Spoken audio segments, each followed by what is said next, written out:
Welcome back to the second half of Day 4 of our journey through 20th century America. I'm again Mary Lou Reed, your host for the day. This morning we heard from the marvelous presentation of Margaret Sanger dealing with women in the 20th century. And this afternoon, as you know, the program is going to address that important issue of civil rights. And we are about to hear from one of the greatest change agents of the 20th century. I don't know if change agent is a good phrase, but I don't know what else to call. He certainly was a hero, a significant mover and shaker. Dr. King was a man who started out as minister in a small Montgomery, Alabama church and went on to become the leader of the fight to do away with the cruel segregation of the blacks, that segregation that held sway in the South 100 long years after the South lost the war to free the slaves. And we have to still marvel at Dr. King's wisdom in insisting on nonviolent civil action as a form of protest. Lives were lost in the war in the South before the Civil Rights Act was enacted, but Dr. King's insistence on nonviolent civil action prevented the kind of bloodshed that might have happened if we'd had to endure a second civil war. One of the honors of my time as a legislator in the Idaho legislature was to carry two bills creating Martin Luther King holidays. The first was in 1987. It was kind of a timid bill in which it was only establishing a commemorative state holiday, which meant that it really wasn't a state holiday at all. It was really just a way of saying thank you. But in 1990, the state legislature actually pulled its act together, and I was able to sponsor, and we carried the formal state Martin Luther King holiday that all of you are used to celebrating today. I certainly think we're fortunate today to have this hero in our midst for us to enjoy. Please help me welcome Dr. Martin Luther King, Jr.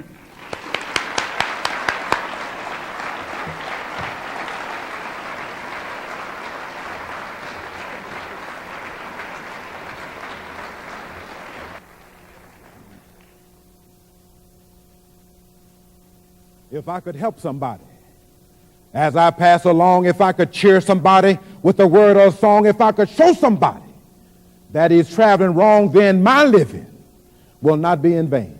If I could do my duty as a Christian ought, if I could bring salvation to a world once wrought, if I could spread the message as the Master taught, then my living will not be in vain.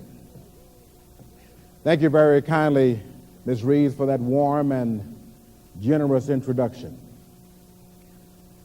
I cannot begin to tell you how happy I was when I learned that I would participate in this journey through the 20th century. And in the brief time allotted me, I would like to talk to you about that period of time that I was thrust into the national spotlight as a civil rights leader. But first, just a little about my background. I was born on January 15, 1929, in Atlanta, Georgia. Just 19 years later, I graduated from Morehouse College in Atlanta. That same year, 1948, I was ordained as a Baptist minister. In 1953, I married Coretta Scott. We later had 4 children: Martin Luther III, Dexter Scott, Yolanda Denise, and Bernice Albertine. In 1954, I was installed as the pastor of the prestigious Dexter Avenue Baptist Church in Montgomery, Alabama. In 1955, I received my PhD from Boston U. It was later that year that an event took place that would later change my life forever. You see, on December 1 of that year, Rosa Parks took a bus ride. It's amazing what you will do when your feet get tired. On that day, she refused to get up to give her seat to a white man and move to the back of the bus. We were looking for the right person, someone made of sterner stuff, someone who could stand the rigors of a long and drawn-out trial. And we thought that Rosa Parks might be that person. Understand now that Rosa was not the only person or first person that had ever been arrested or harassed for not giving up a seat. But she was arrested, and she agreed to participate. She was arrested on December 1, and she was scheduled to go to trial the following Monday, December 5th. So the religious leaders there in Montgomery hastily formed an organization that they call the Montgomery Improvement Association. And they elected this young minister, Martin Luther King Jr., as his spokesperson and president. I tried to convince them that we should carry out some sort of demonstration, something that would show our disdain, our disgust for what was happening in our community. And I wanted to do something that would be nonviolent. And I convinced them to carry out a bus boycott. They all agreed. So we hastily printed posters and flyers for distribution throughout Montgomery. The newspapers, being as tenacious then as they are today, got wind of the story and inadvertently helped us out. They printed a front page story in the Sunday newspaper letting everyone know that there was to be a bus boycott Monday morning. We thank them for that. The boycott took place. Rosa went to trial.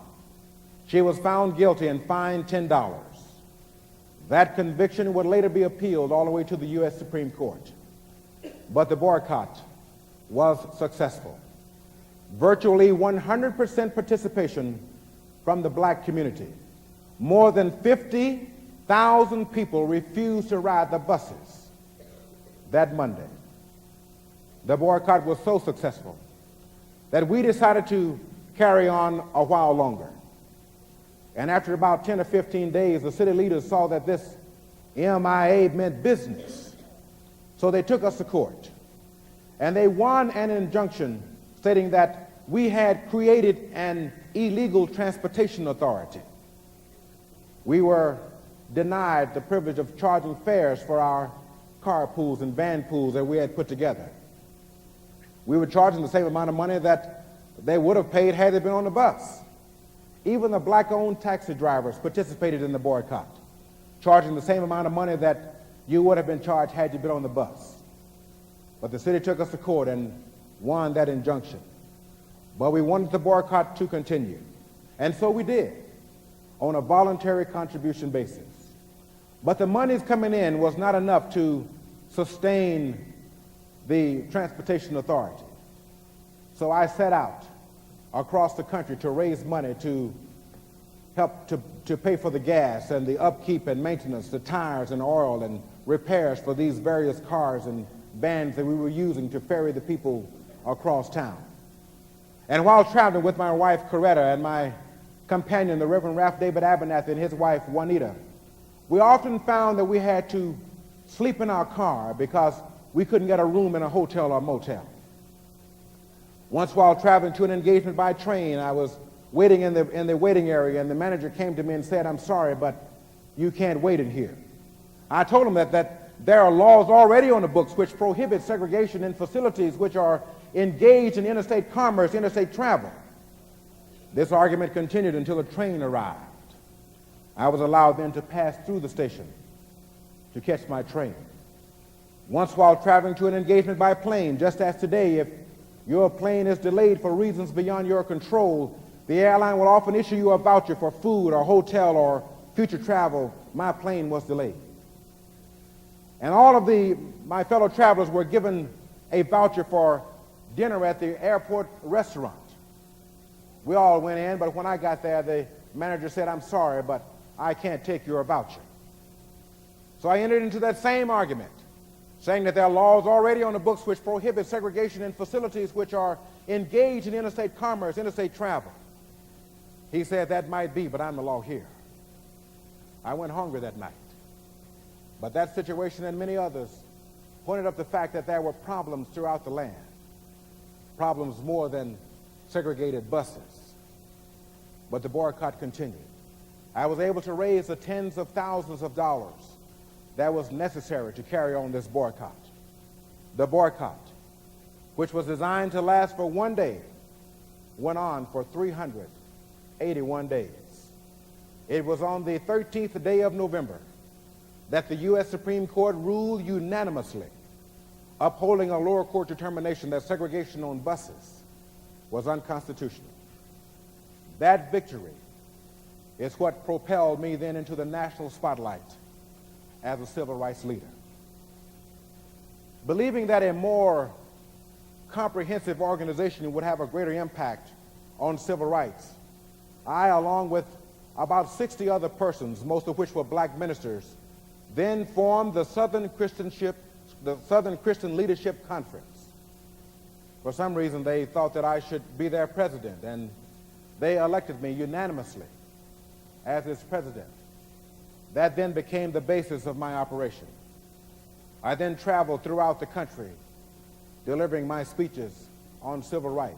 In fact, that first year, as president of the Southern Christian Leadership Conference, I made more than 200 speeches, traveled more than 750,000 miles that year. I participated in marches and demonstrations throughout the country. But those marches and demonstrations were not garnering the type of attention that I knew would be necessary to get a civil rights bill passed.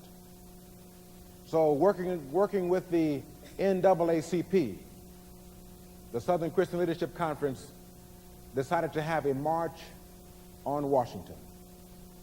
That march took place in the summer of 1963. That is the summer in which I gave that now famous speech, the I Have a Dream speech. Many people don't realize that that speech was written the night before.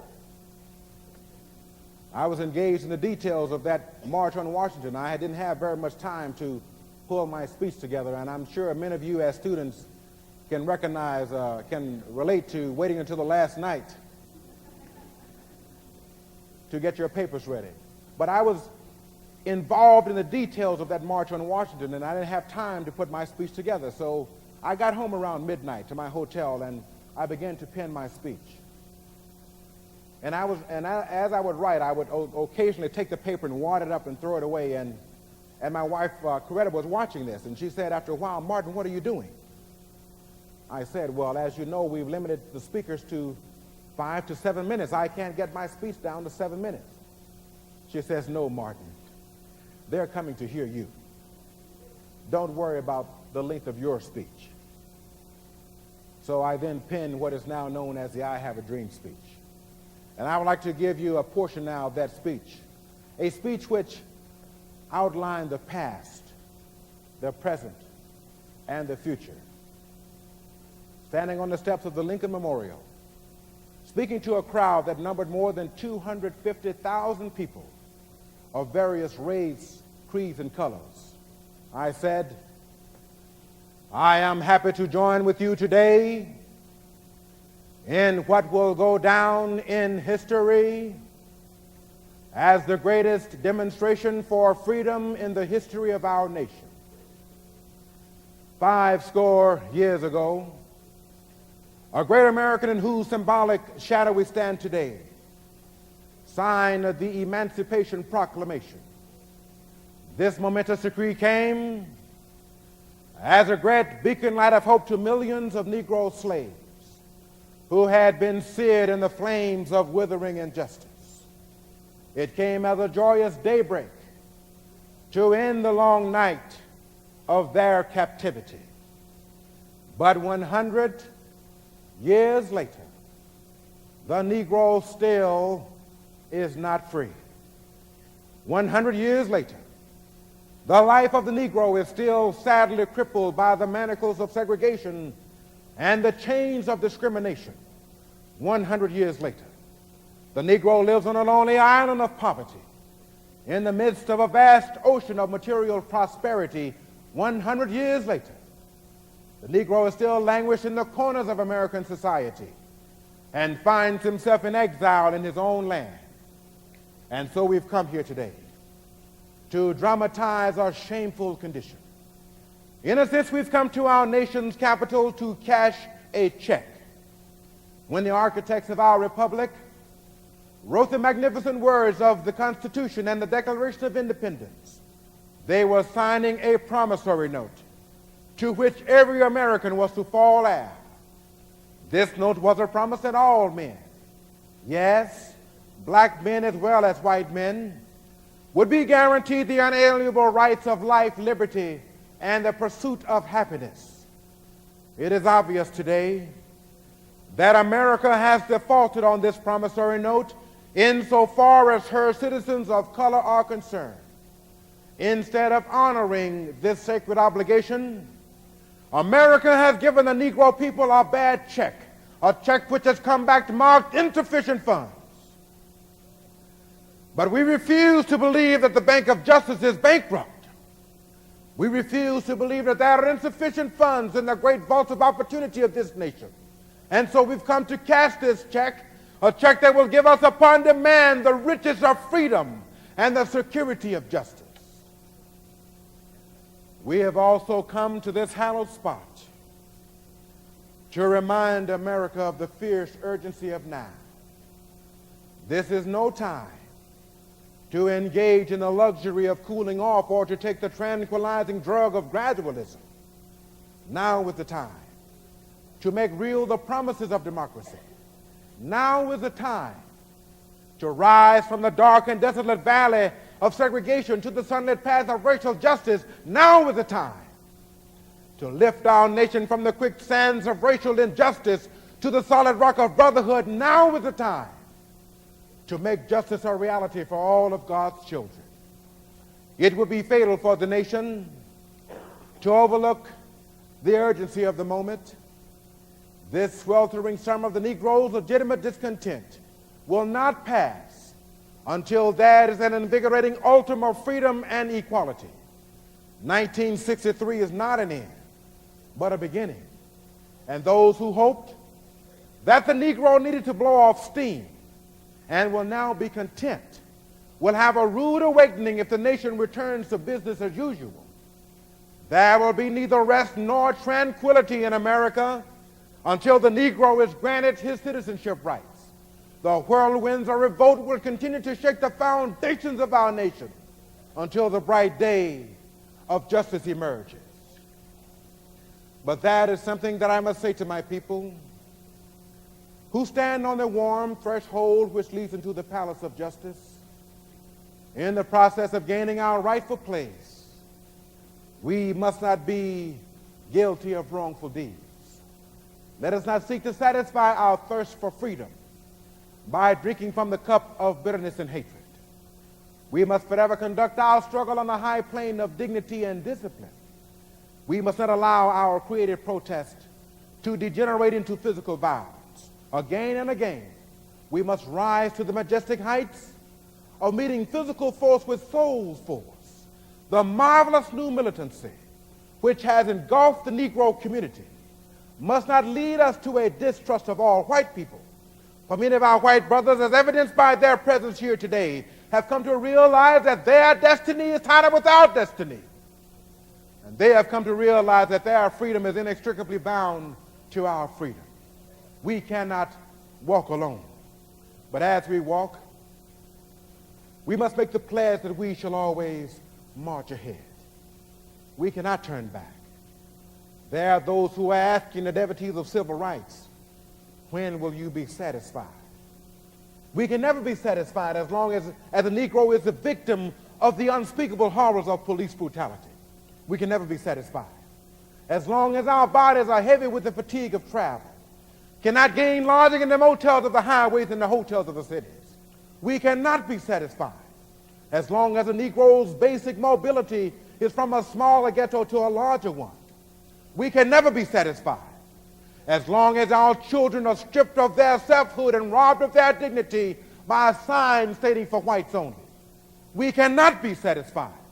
As long as a Negro in Mississippi cannot vote and a Negro in New York believes he has nothing for which to vote. No, we are not satisfied, and we will not be satisfied until justice rolls down like waters and righteousness like a mighty stream.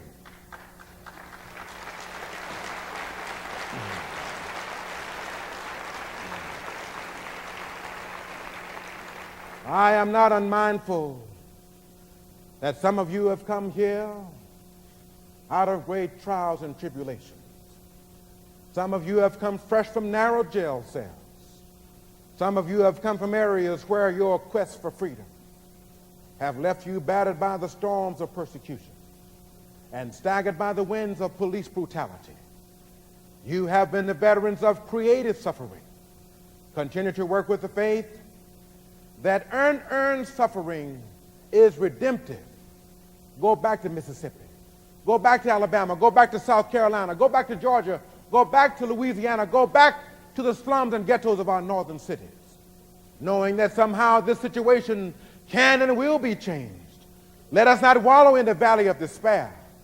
I say to you today, my friends, and so even though we face the difficulties of today and tomorrow, I still have a dream.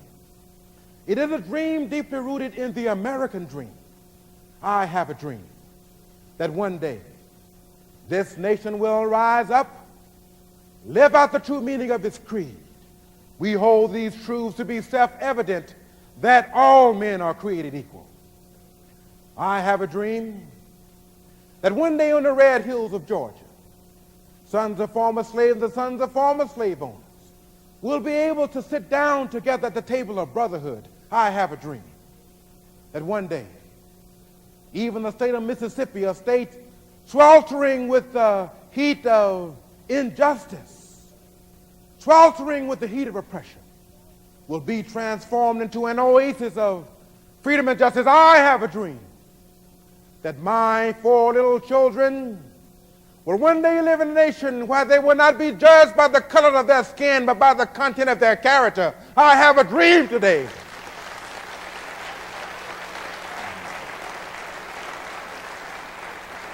I have a dream that one day, down in Alabama, with this vicious racist, with this governor having his lips dripping with the words of interposition and nullification, one day right there in Alabama, little black boys and black girls will be able to join hands with little white boys and white girls as sisters and brothers. I have a dream today. I have a dream that one day every valley shall be exalted, and every hill and mountain shall be made low. The rough places will be made plain, and the crooked places shall be made straight, and the glory of the Lord shall be revealed, and all flesh shall see it together. This is our hope, and this is the faith that I go back to the South with. With this faith, we will be able to hew out of the mountain of despair a stone of hope.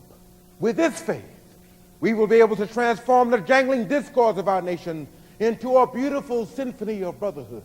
With this faith, we will be able to work together, to pray together, to struggle together, to go to jail together, to stand up for freedom together, knowing that we will be free one day.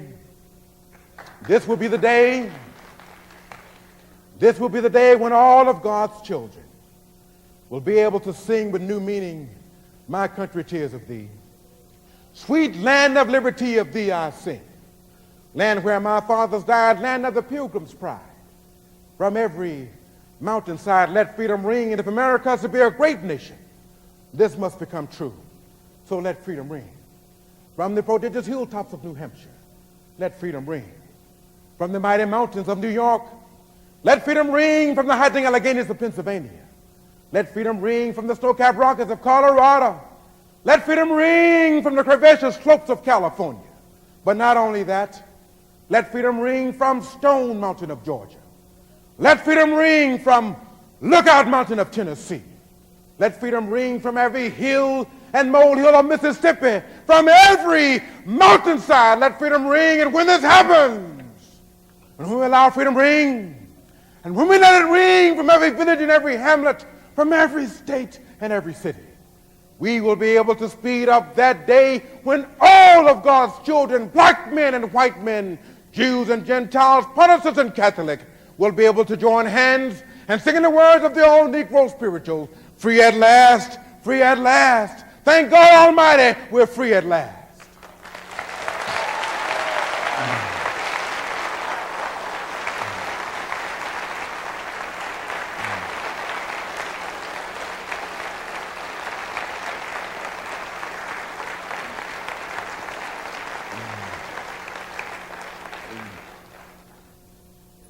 In that speech, I was telling that crowd as well as the nation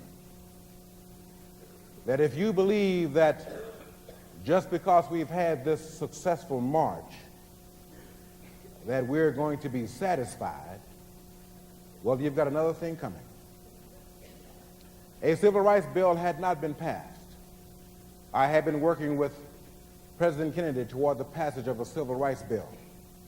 But as you know, on the 22nd day of November that same year, President Kennedy was assassinated.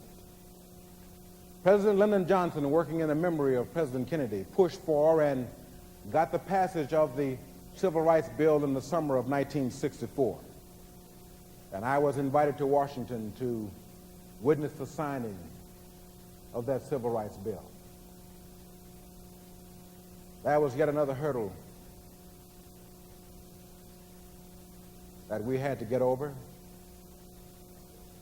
If you were black and lived in the South at that time, you still had difficulty registering to vote. I'm reminded of a line from my letter from Birmingham jail. The one line says that power and privilege is never freely given by the oppressor.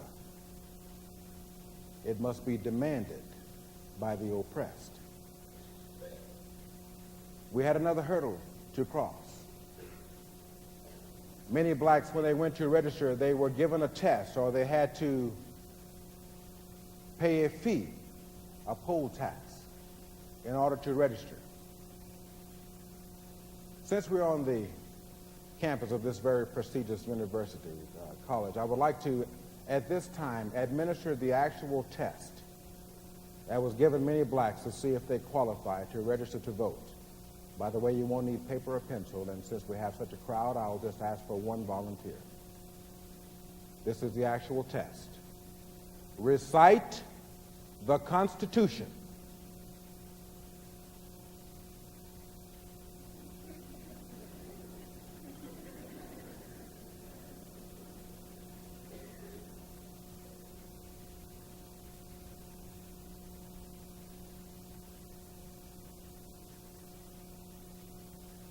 Perhaps you're just shy.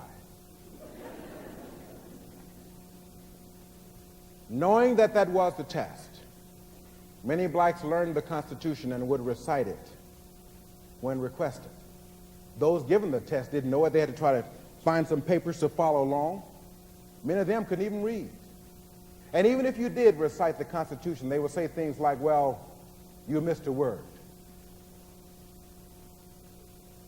Or if you did recite it, they would say, well, recite the amendments.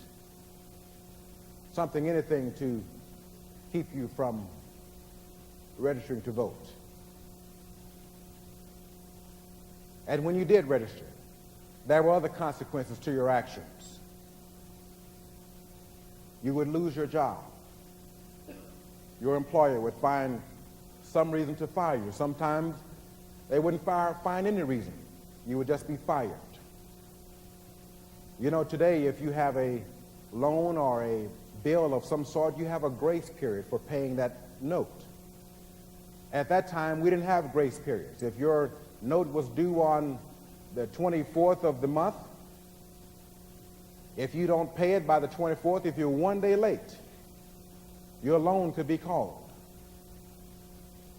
And for many blacks who registered to vote, that is exactly what happened.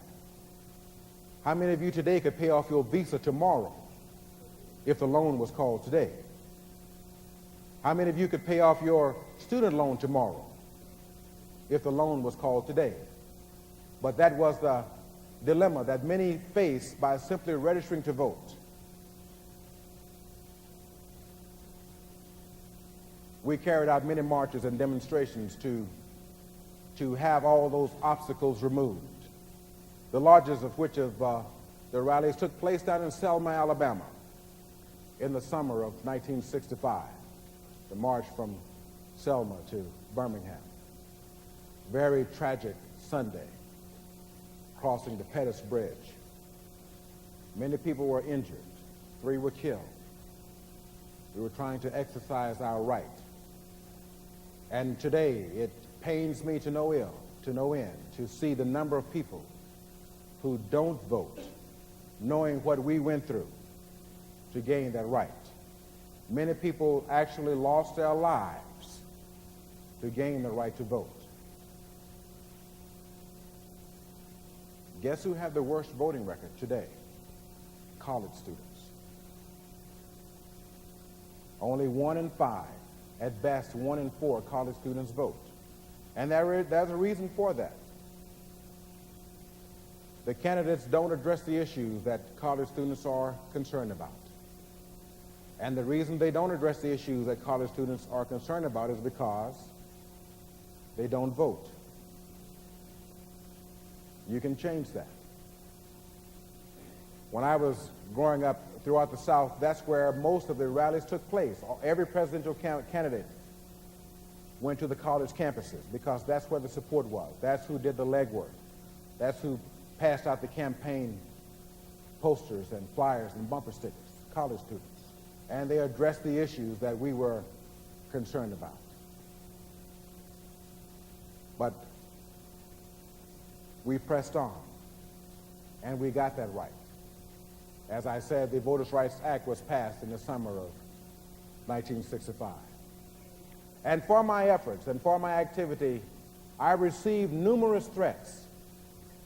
Some people don't even realize that I received as many as 24 threats per day. 24 per day. And those weren't all idle threats. As you know, my house was bombed. I never will forget one evening I had come in from working in the movement, and I had gotten home around midnight. And as you know, very strange things happen at midnight. I had gone to bed, and as soon as I got into bed, the telephone rang, and I answered the phone, and there was a very ugly voice on the other end. And as I said, I've received many threats, but this particular threat got to me more than any other threat I had ever received. And I couldn't sleep, so I got up, went to the kitchen, and I decided to warm up some coffee. I thought that might help calm my nerves and allow me to get some rest. And I sat there at the kitchen table, and I thought about the fact that my wife was in the other room, and my daughter only had one child at the time, and they were asleep in the other room. And I thought about the fact that they could be taken away from me in an instant. So I sat there and I sipped that coffee, and I thought about my daddy. Here I was in Montgomery, and my father, who was a very powerful man in his own right, but he was in Atlanta, more than 150 miles away. And I thought about the fact that, yes, I am a minister, and my father is a minister, and my father's father is a minister, and my only brother is a minister, and I thought about the fact that I preach about religion and God every Sunday, but I had never had that true religious experience myself. And I sat there at that kitchen table, and I thought about it. And I thought about the fact that now is the time to call on my other father, the one I've been preaching about. So I sat there and I began to pray. And I began to pray out loud. And after praying for a while, a voice came to me. A voice that said, "Lo, I will be with you even unto the end of the earth." And from that moment forward, I was never afraid of anything or anybody. That is why many of my advisors couldn't figure out why I wanted to go to Memphis. We had gotten more threats out of Memphis than any other place that we had decided to go into.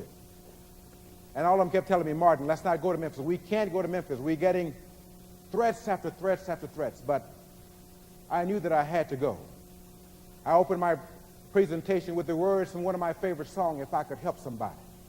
You see, that's how I live my life, trying to help somebody. And that's a part of the message that I want to leave with you today, that you too should try to help somebody so that your living will not be in vain. I went there because those sanitation workers needed somebody. They needed some help. They had been on strike for more than 2 months. And they were on strike for better working conditions and better pay. better pay. They wanted 10 cents per hour raise, better working conditions. The black sanitation workers were not allowed to drive the sanitation truck. The truck drivers made more money. They simply wanted to be able to drive the trash truck. Better working conditions. I know you might say, what kind of better working condition would a sanitation worker want? Well, after throwing garbage onto the truck all morning long, they simply wanted to be able to wash their hands before lunch. That was the better working condition that they were on strike for. They wanted to be able to wash their hands. You've seen signs or pictures of the signs that says, "I am a man." That's where that came from. I'm not an animal. Allow me to wash my hands before I eat. I am a man. So I went there in support of those sanitation workers. They needed help. Many people who look back over my life believe that I had a premonition, that I knew that my time had come when I went to Memphis that evening. I was to address that crowd, but a huge thunderstorm had rolled through Memphis. And that evening, as opposed to going over to the Masonic Hall to address that crowd, I sent my companion, the Reverend Ralph David Abernathy, to address them, because I just knew there wouldn't be anybody out there. So I sent Ralph over to talk to the crowd. And I stayed back at the hotel because I was working on my next march on Washington. My next march was going to be the Poor People's Campaign. So I stayed back at my hotel. I was working on the march on Washington. And so I sent Ralph over. And as soon as Ralph walked in, the crowd started chanting, "Martin, Martin, Martin," because they knew that I couldn't be very far behind. And when Ralph got in and he looked around, he saw that there were almost 3,000 people sitting in that room. He sent word back to the hotel, "Martin, you better come on over here." So I did, and so instead of giving an address that night, Ralph decides to introduce me. And so he did, and his introduction lasted more than 15 minutes. Told everything that was to tell about me, I guess, while I made my way over to the Masonic Hall. And when I got there, I talked about a number of things. The Vietnam War went into my address. I spoke for more than 45 minutes that night. Talked about the Vietnam War, and I talked about my upcoming march on Washington. And I want to give just a portion of that speech, and I want you to decide whether you believe that I had a premonition about my life and the fact that it might soon be over. So speaking to that crowd that evening, I said, something is happening in Memphis, something is happening in our world.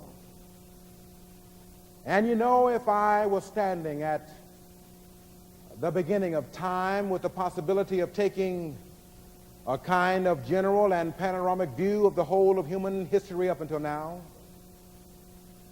and the Almighty said unto me, "Martin Luther King, which age would you like to live in?" I would take my mental flight by Egypt.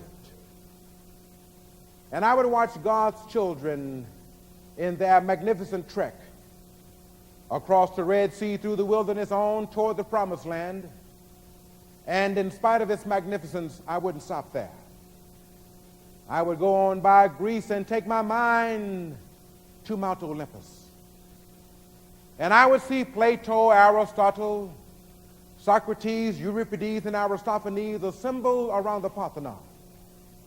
And I would watch them around the Parthenon as they discussed the great and eternal issues of reality, but I wouldn't stop there. I would come on up to the great heyday of the Roman Empire. And I would see developments around there through various emperors and leaders, but I wouldn't stop there. I would move on to the day of the Renaissance and get a quick picture of all that the Renaissance did for the cultural and aesthetic life of man, but I wouldn't stop there. I would even go by the way that the man for whom I'm named had his habitat.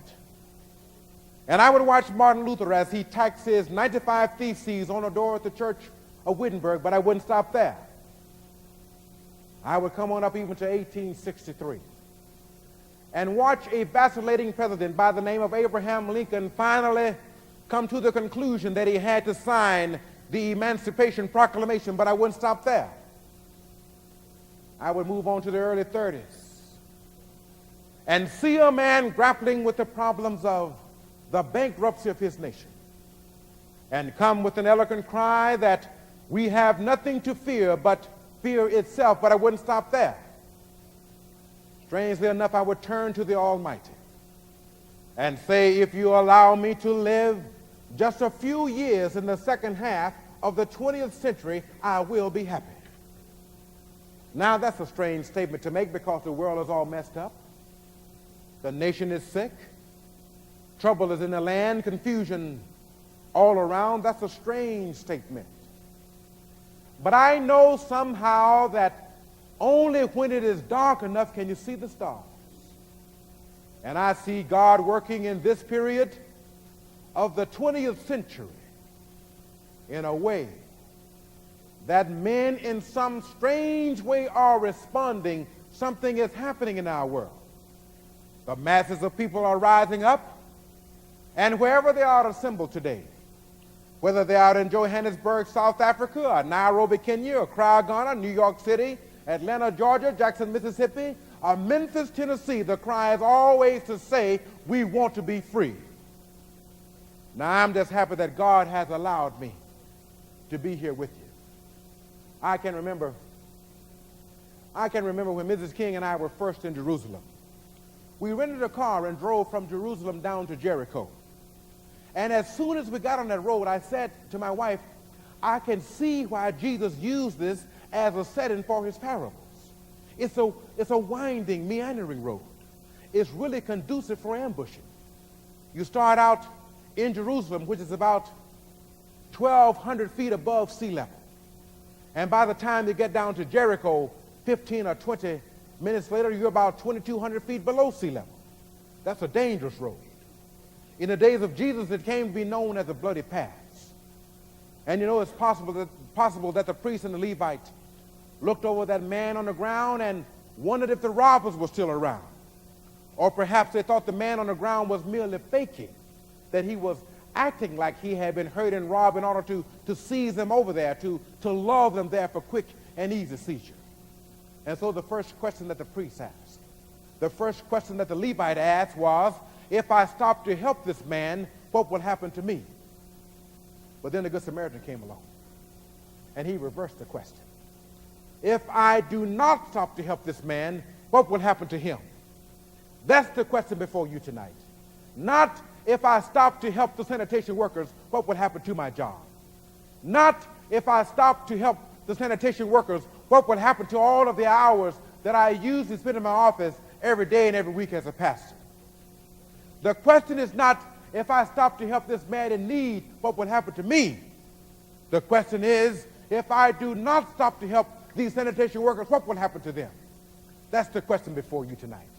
We must rise up tonight with our great R readiness. We must stand with our great R determination in these powerful days, these days of challenge. We have an opportunity to make America a greater nation. And I just want to thank God once again for allowing me to be here with you. You know, several years ago, I was in New York City autographing the first book that I had written. And while sitting there autographing books, a black woman came up. The only question I heard from her was, "You Martin Luther King?" And I was looking down writing, and I said, "Yes." The next minute, I felt something beating on my chest. Before I knew it, I had been stabbed by this demented woman. I was rushed to Harlem Hospital. It was a dark Saturday afternoon.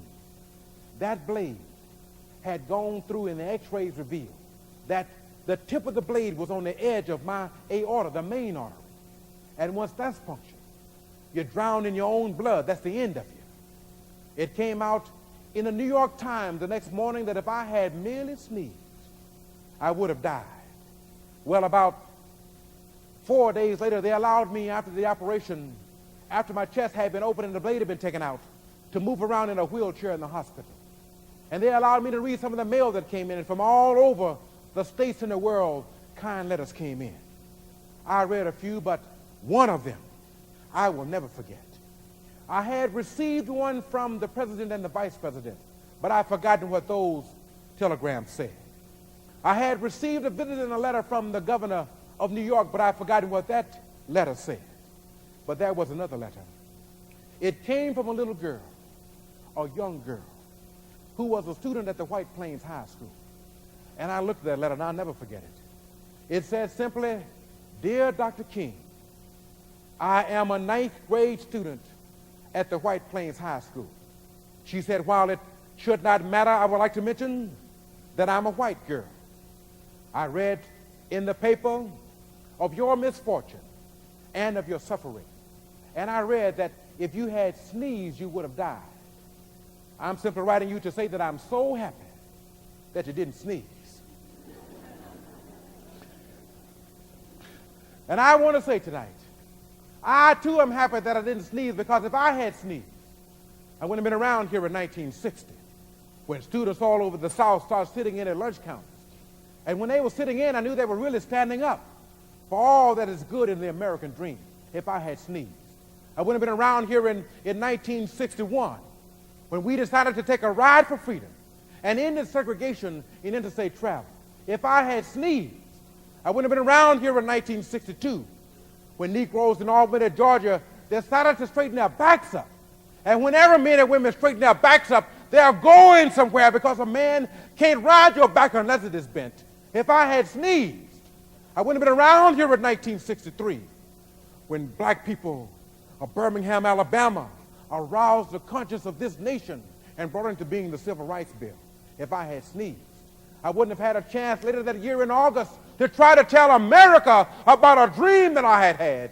If I had sneezed, I wouldn't have been down in Selma, Alabama, to see the great movement there. If I had sneezed, I wouldn't be in Memphis to see a community rally around those brothers and sisters who are suffering. And I'm so happy that I didn't sneeze. And they were telling me, now it doesn't matter now. It really doesn't matter what happens now. I left Atlanta this morning, and as we got started on the plane, there were 6 of us.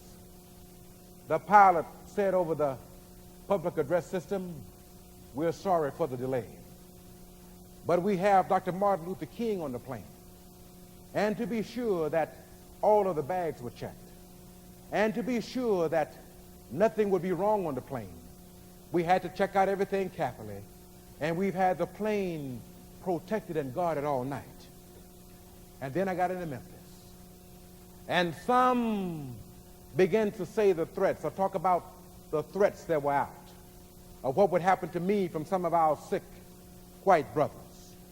Well, I don't know what would happen now. We've got some difficult days ahead, but it really doesn't matter with me now, because I've been to the mountaintop. And I don't mind. Like anybody, I would like to live a long life. Longevity has its place.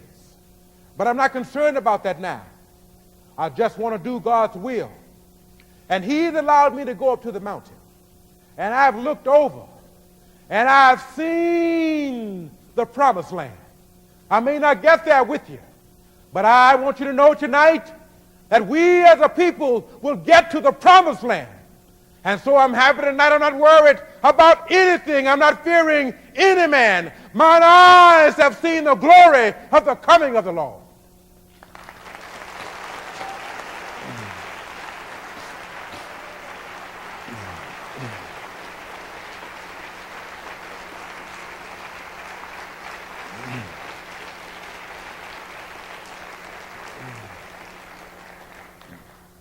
In a sermon delivered to my congregation not more than a month ahead of that presentation, I told them that I had been thinking about my own death, and that I'd been thinking about my own funeral, but I said, I'm not thinking about it in a morbid sense. And I said, if any of you are around when I have to meet my day, I don't want a long funeral. And I said, if you get somebody to deliver the eulogy, tell them not to talk too long. I said, sometimes I wonder what is it that I would want said. I said, Tell them not to mention that I have a Nobel Peace Prize. That's not important. Tell them not to mention that I have 300 or 400 other awards. That's not important. Tell them not to mention where I went to school. I just want somebody to be able to say on that day that Martin Luther King Jr. gave his life trying to serve others. I just want you to be able to say on that day that Martin Luther King Jr. tried to love somebody. I just want you to be able to say on that day that I did try in my lifetime to feed those who were hungry. That I did try in my lifetime to visit those who were sick. That I did try in my lifetime to visit those behind prison bars. Yes, if you want to say that I was a drum major, say that I was a drum major for justice, that I was a drum major for peace, that I was a drum major for righteousness, and all of the other shallow things will not matter. I won't have any money to leave behind. I won't have the fine and luxurious things of life to leave behind. I'll just have a committed life to leave. And that's all I've got to say. If I could help somebody as I pass along, if I could cheer somebody with a word or a song, if I could show somebody that he's traveling wrong, then my living will not be in vain. If I could do my duty as a Christian altar, if I could bring salvation to a world once wrought, if I could spread the message as the Master taught, then my living will not be in vain. Thank you, NIC, for inviting me.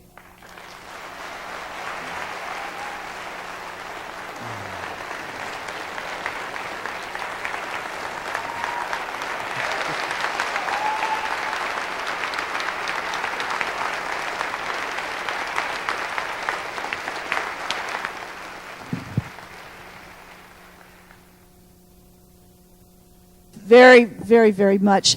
Dr. King has agreed to answer about 5 minutes worth of questions. If anyone has a question that you would like to address to him, will you come forward to this row and use the microphone?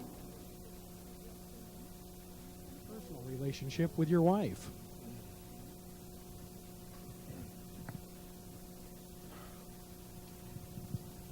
My movement had a very profound impact on the social fabric of this country.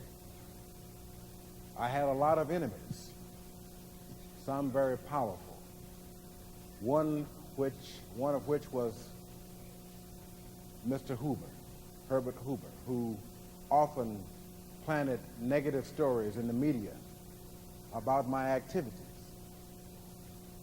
ways to discredit me.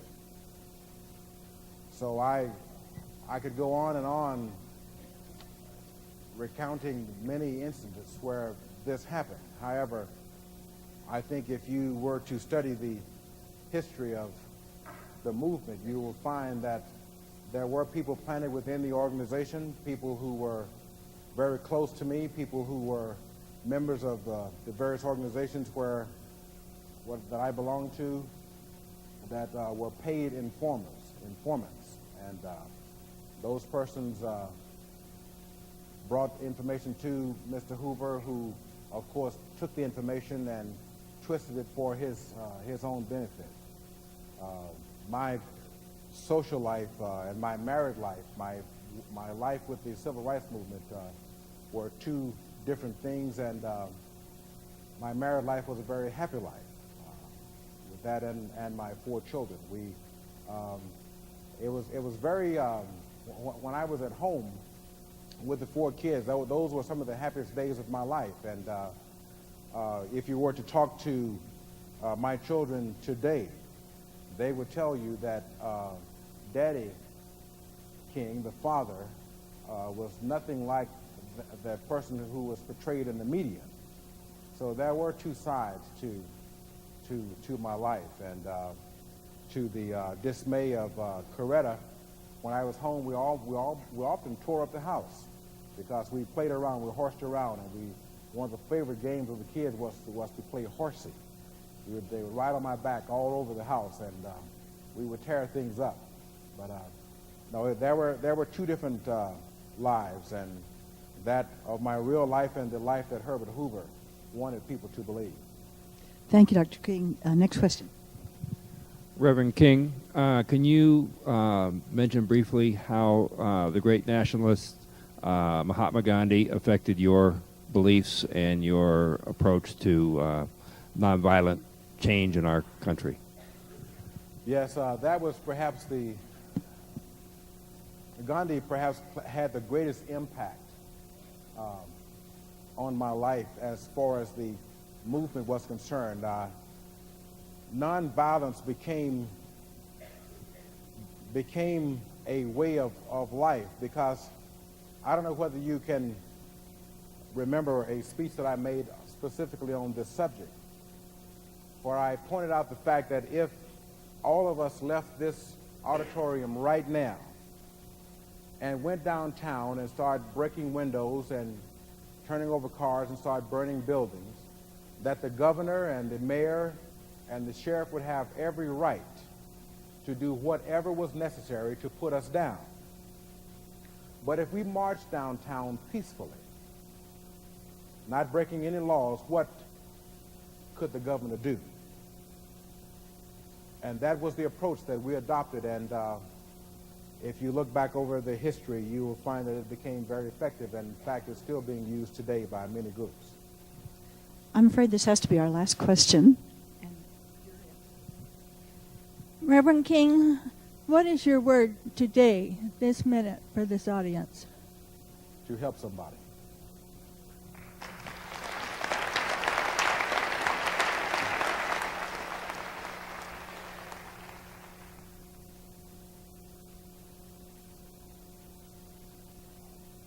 Anniversary of the March on Washington. That was in the summer of 1983. There were approximately 200,000 people at the reenactment of the original March on Washington. And just as in the original march, there were speakers all afternoon long, all spoke for 5 to 10 minutes, just as in the original march.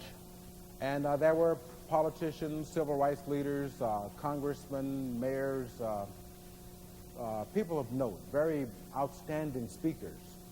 And at about 5 o'clock, the time which is about the time that Dr. King gave his now famous speech, they played an audio tape of that speech. And for me and everyone around, we thought, you know, you've had all of these dynamic speakers all day. Why couldn't you have gotten someone to bring those words to life? So I said I would never be part of another program where I have to listen to a tape of that speech, even if I had to do it myself. So I went home and learned it. And as they sort of say in the business, the rest is history.